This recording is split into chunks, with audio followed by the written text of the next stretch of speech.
Gil Rosman, and we will move directly into this session on conflicting memories and politics of history, issues of history in Northeast Asia from an international relations perspective. I'll say a little by way of introduction for this session, and then we will turn to our presenters.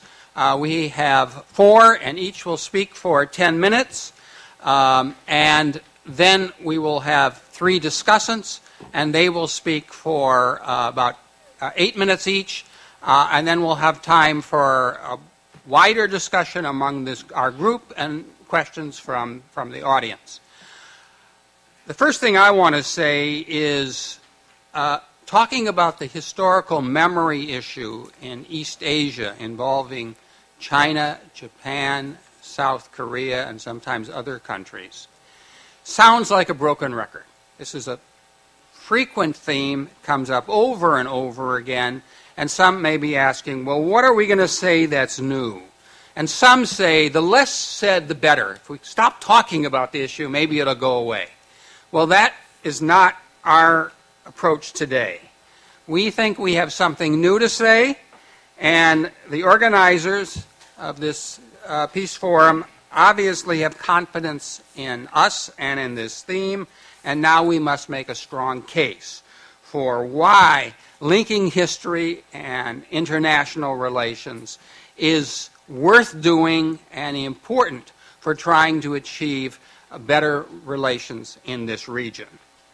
I will start by saying a few things about why I think this matters. The first thing is I regard historical memory as a subcategory of national identity.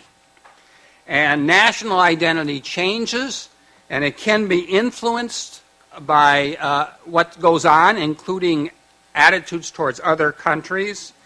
It has an impact on how historical memory is conceived. So that's the first thing, put it in a broader framework. Next, I would say that national identity has to be broken down into various dimensions. And I would list historical memory, the temporal dimension, as one of the dimensions for understanding national identity. And we have to see how other dimensions are changing in order to make better sense of historical memory. Ideological dimensions, sectoral dimensions dealing with cultural identity, political identity, economic identity, also dimensions dealing with international relations seen through different circles, and the degree of depth in in national identity and domestic vertical dimensions within a society. Another point I would raise, as one I think matters, is that the United States is part of the historical memory discussion in East Asia, increasingly so. It's a primary concern, and maybe in some ways some of the discussion will be shifting towards the United States as it's been shifting more towards China. So I would argue as a starting point that we need to refocus our discussion of bilateral relations, put them in a broader context of national identities, the role of the United States, and some changing aspects of international relations. So what I hope we can come up with in our discussions today is some sense of what this broader framework would look like.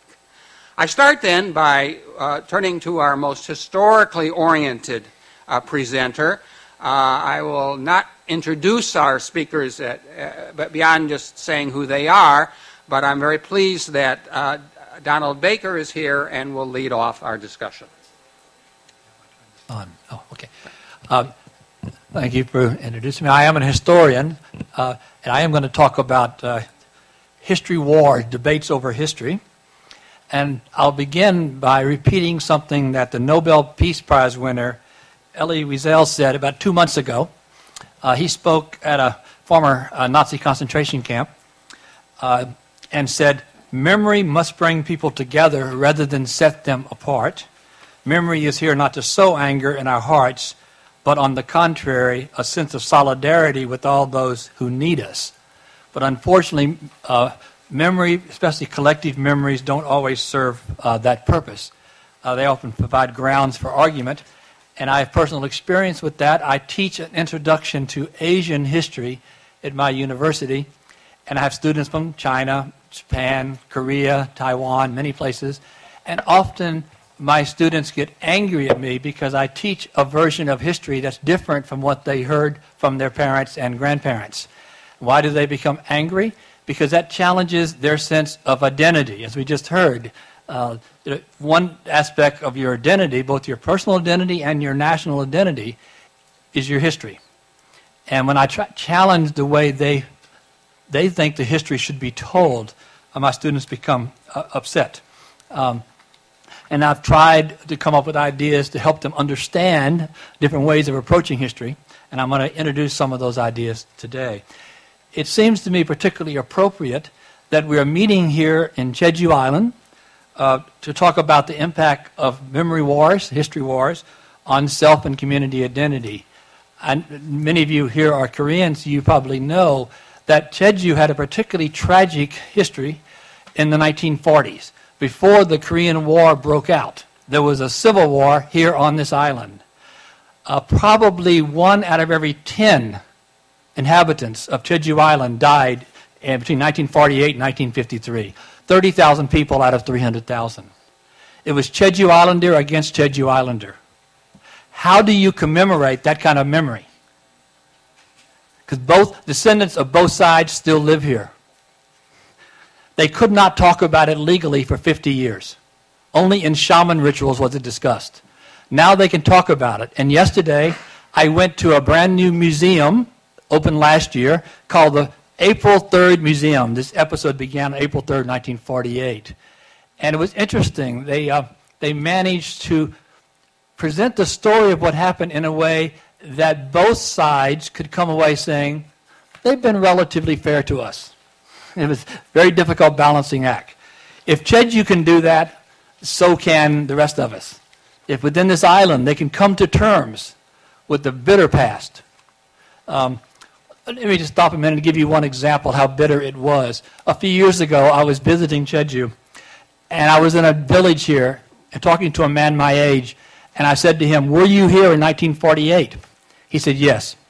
I said, what happened? He looked at me and said, every adult male in my village was killed. And yet they've overcome those memories. They haven't forgotten them, but they now can live together.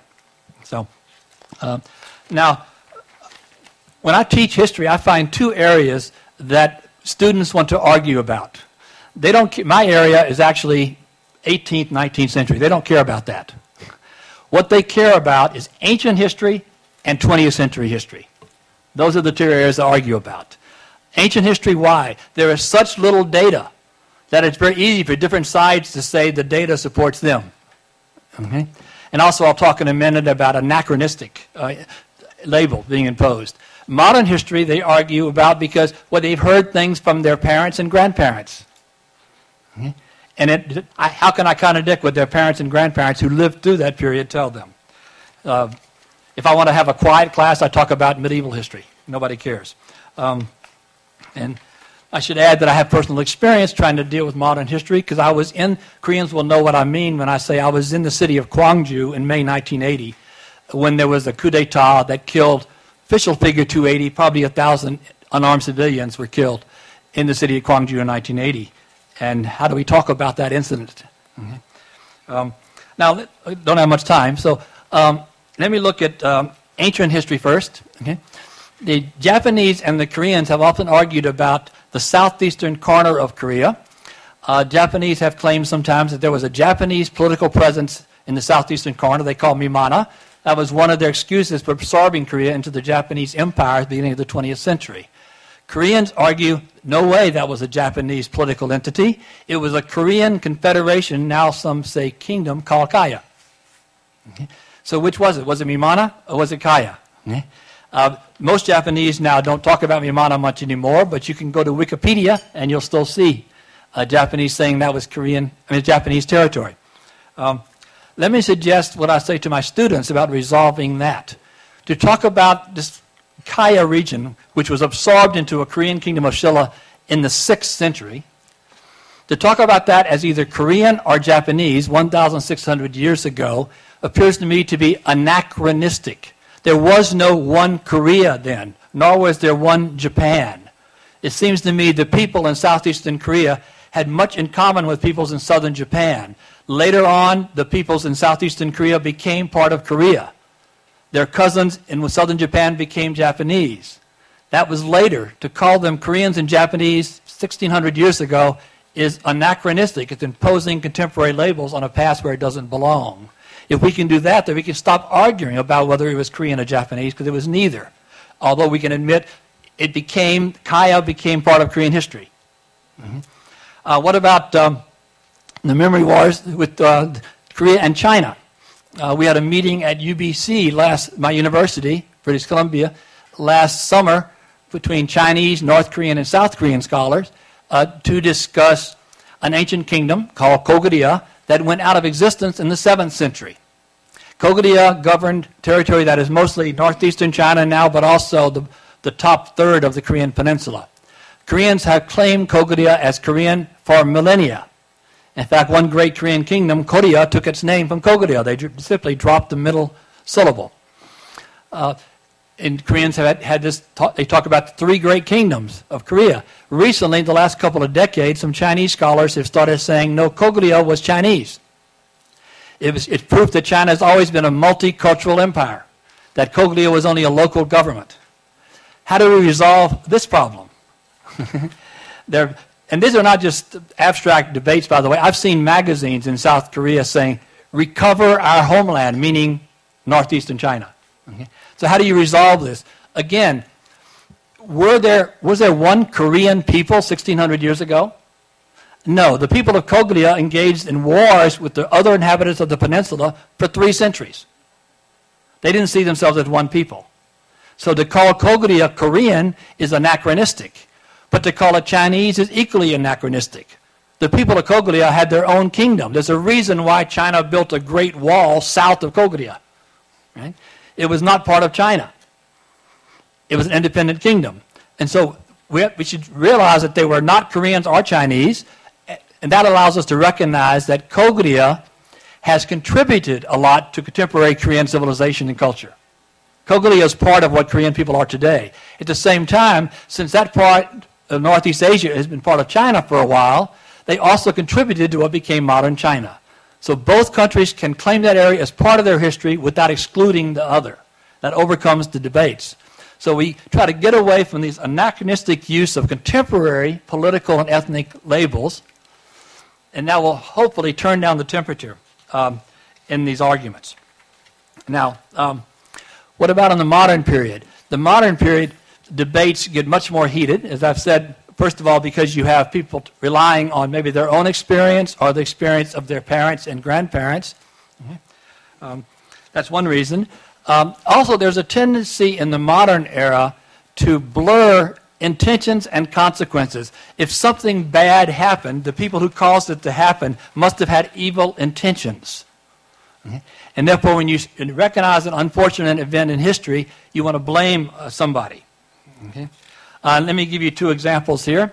There's the Koreans still debate or argue about the impact of Japanese colonial rule on Korea from 1910 to 1945. No one denies that in 1910 the Japanese took over what was an independent country of Korea.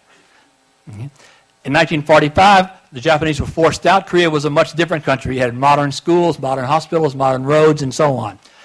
Were the Japanese responsible for that modernization? Many Japanese would say, yes, we took this poor, backwards Korean country and modernized it. Many Koreans say, we modernized despite Japanese rule. Any modernization efforts the Japanese did, they did to benefit Japan, not Koreans. Okay? How do we solve this dispute? Okay. Well, again, Koreans look at the Japanese coming to Korea and telling the Koreans, you are an inferior people, we will drag you into the modern world whether you want to or not. They're insulted by that, obviously. Therefore, they think anybody with that kind of arrogance could not do anything good. Okay? Japanese look at Korea and say in 1945, Korea had begun to modernize, therefore the Japanese must have been responsible for it, therefore they must have had good intentions. if you separate intentions from consequences, then you maybe can put aside the issue of whether the Japanese had good intentions or not and try to objectively examine what was Korea like in 1945 that made it so different from 1910. That would allow Koreans to objectively recognize some benefits came to Korea in terms of modernization during the colonial period. It would also allow, if you set aside intentions and consequences, for some Japanese who want to say, we wanted to help Koreans, to recognize how the Koreans didn't appreciate being told they needed help, and allow the two sides to stop arguing about this.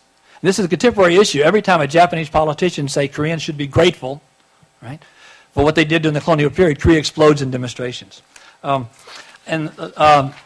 Another hot issue, this is my last one to bring up, the Nanjing massacre. 200 to 300,000 Chinese killed in Nanjing starting in December 1937 through spring 1938. Okay. Since the 1980s, the Chinese have built this up as proof of the evilness of the Japanese imperialism. It has become almost an attack on the Japanese people as somehow evil people.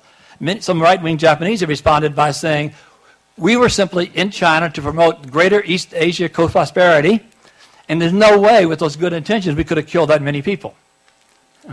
How do you resolve that?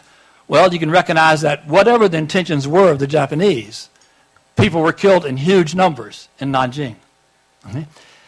And on the Chinese side, you can recognize that people were killed in huge numbers, but maybe it was not the result of a deliberate policy of the Japanese government to slaughter Chinese in large numbers. A movie came out recently in China, A City of Life and Death, about Nanjing, and I'm told by the New York Times that the producer received death threats, the Chinese producer, because he showed some Japanese having some qualms about the large number of Chinese who were being killed. Many Chinese prefer to demonize the whole people. But if you can just forget about the intentions, look at what happened, then Japanese can recognize that maybe things got out of control and people died, even though the Japanese aren't an innately evil people. And Chinese can see a lot of people died, but maybe the Japanese weren't all evil. And then they can talk about the Nanjing massacre in maybe in a cooler atmosphere. So let me sum up by saying what we need to do in looking at the past, if you're dealing with the ancient past, back away from those anachronistic use of contemporary political and ethnic labels, like Korean, Japanese, Chinese, and in dealing with the 20th century, try to distinguish the intentions of historical actors and the consequences of those actors. Learn historical irony. Things don't always turn out the way people think they're going to in history. If we do that, it may provide a way for us to sit down and discuss these issues without getting into overheated discussions. Thank you. Thank you. This presentation was very clear and made 2 points of advice for people to follow. And so right away, I think all of us will be asking, why isn't this advice being followed?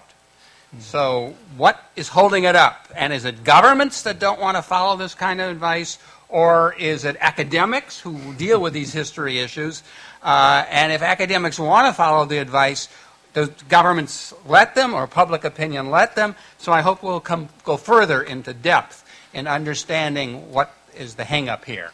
We turn now to our second presenter, Professor Chung Jae-ho from Seoul National University. I'd like to thank the organizers for having me here, and I'd like to approach the same topic from international relations perspective. The popular perception was that before the end of the Cold War, once the Cold War was over, peace and stability would come. But in retrospective, that prediction was not quite correct, because the actual outcome of the end to the Cold War was not that straightforward.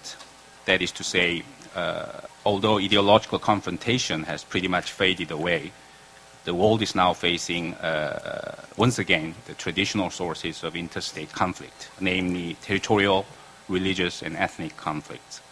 And these traditional sources of interstate conflicts revolve around the key properties of national identities and consciousness, which are most explosive of all factors that affect international relations. During the Cold War era, the line between the friends and enemies was very clear. And since the ally-enemy distinction was transparent during the Cold War era, mutual learning occurred rather quickly. and learning was acted upon. But after 1991, all these lines got blurred, and new sources of interstate conflict resurfaced to affect international relations. And in my view, what makes the matter more complicated after the end to the Cold War is the spread of democratization and liberalization in some socialist states. Perceptions, reputations, national images, and public opinions in foreign policy making have all entered into a new phase. And also, in many societies, NGOs or societal forces have wielded increasingly strong influence in the making of foreign policy. And the diffusion of the internet and related technologies has created a huge space for ultra-nationalist appeal on the net. That is sometimes called nationalism, not NAT, but NET nationalism. All these developments are by no means favorable to the region of East Asia and Northeast Asia in particular. Because in Northeast Asia, as William Faulkner once said, the past is not dead, it's not even past, because the memories of the tragic past are still lingering in Northeast Asia. After over 60 years since the end of the Second World War, the region has not yet fully recovered from its painful memories. As Gary Gong once said, the fighting stories still abound across the region. Basically, as I see it, the problem in the region is twofold. One is the old wounds that hardly heal. The other one is the new scars in the making. By old wounds that hardly heal, I refer to the Sino-Japanese and Korean-Japanese discourse. As we all know, Northeast Asia is full of tragic histories and painful memories. You may point at one particular country for the problem, but in fact, the fundamental responsibility should be borne by all the parties concerned, who are more active in remembering than forgetting. More serious, I think, is the fact that emotions are mutually reinforcing. Let's say Japan often puts salt on old wounds. That creates strong forces of anti-Japan nationalism in China and South Korea, which in turn provides fertile ground for reactive antagonism in Japan against China and South Korea. So this evil cycle of enmity reproduction, I think, makes it very difficult for Sino-Japanese and Korean-Japanese discourse to go away. As we all know, a wide range of friendly overtures are being made between China and Japan and between Japan and South Korea in recent years. But the question is, are they really strategic? Are they really going to be permanent, or are they going to be merely tactical in nature?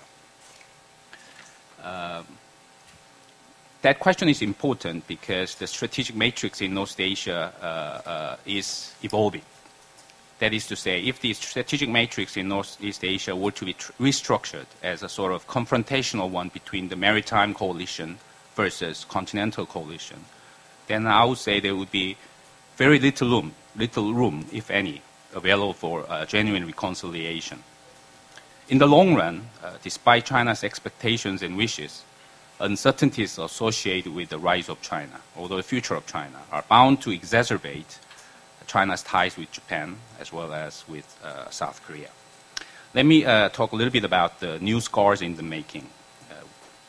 By that, I refer to the Sino-South Korean history controversy. Before the 21st century, I would say Japan used to enjoy the monopoly over the history controversy. But not anymore. China has entered into the race. China defined all nations in histories and dynasties that took place within the current territorial jurisdiction of the PLC as belonging to Chinese history. And one notable victim of that is South Korea, others being Mongolia, Vietnam, Turkey, and so on and so forth. The basic problem, I think, with the new approach in China is that it totally denies the place of Goguryeo in Korean history.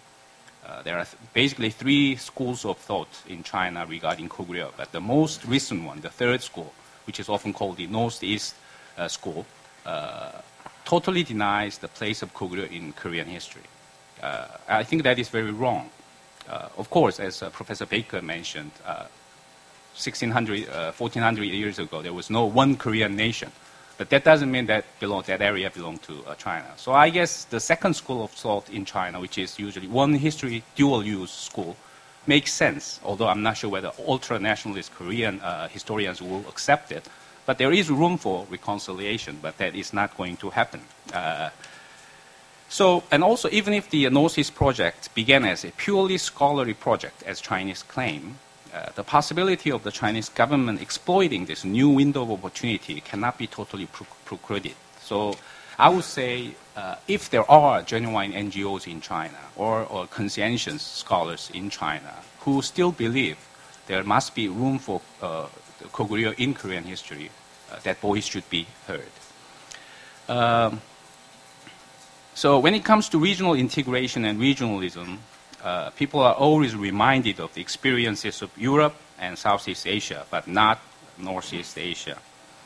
There are many discourses and viewpoints on East Asian regionalism. The engine has usually come from Southeast Asia. The ASEAN +1, ASEAN +3, East Asian Summit, and so on.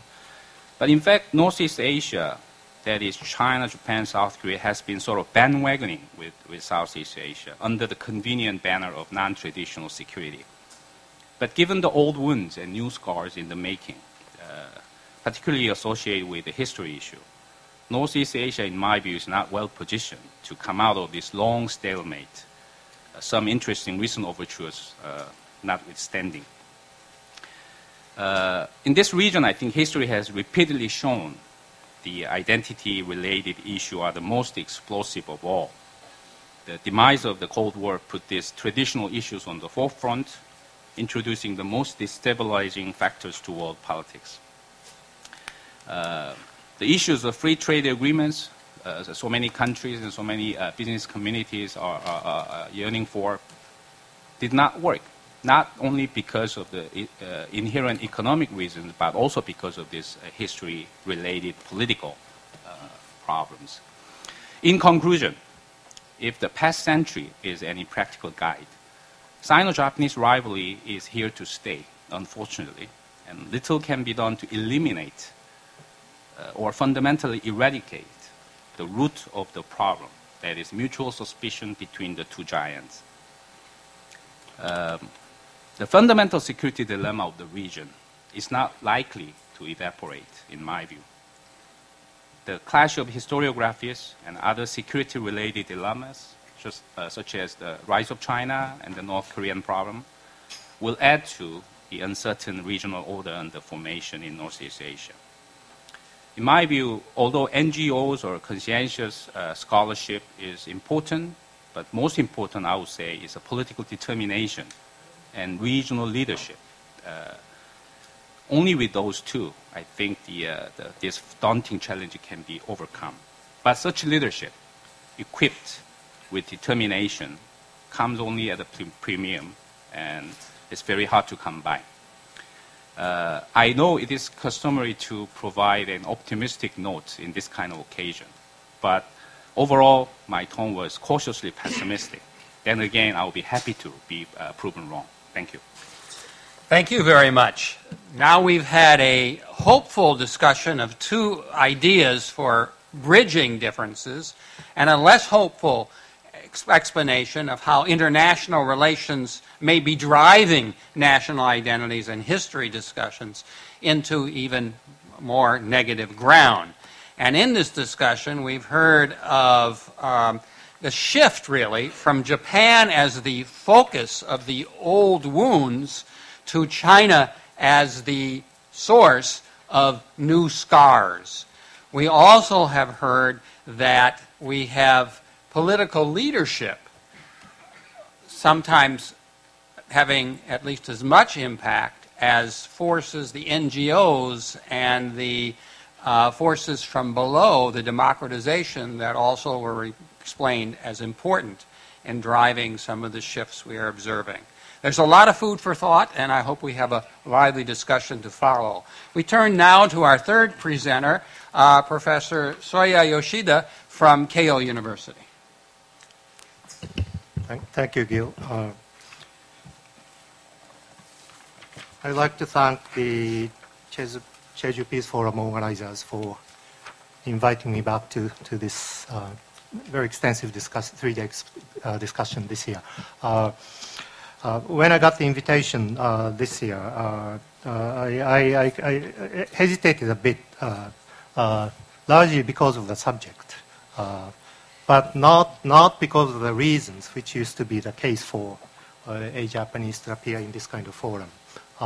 In the end, I hope my kind of sense of reservation will be conveyed to you as a source of discussion.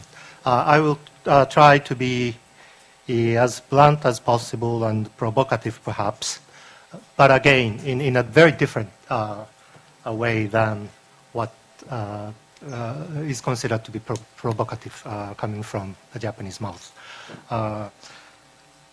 First, I outlaid 5 central characteristics of the Japanese, the rise of Japanese political conservatism, and I'm not defining the concept academically. I'm just talking about critical features, what I see as critical features of political conservatism in Japan, particularly in connection with the issue of history.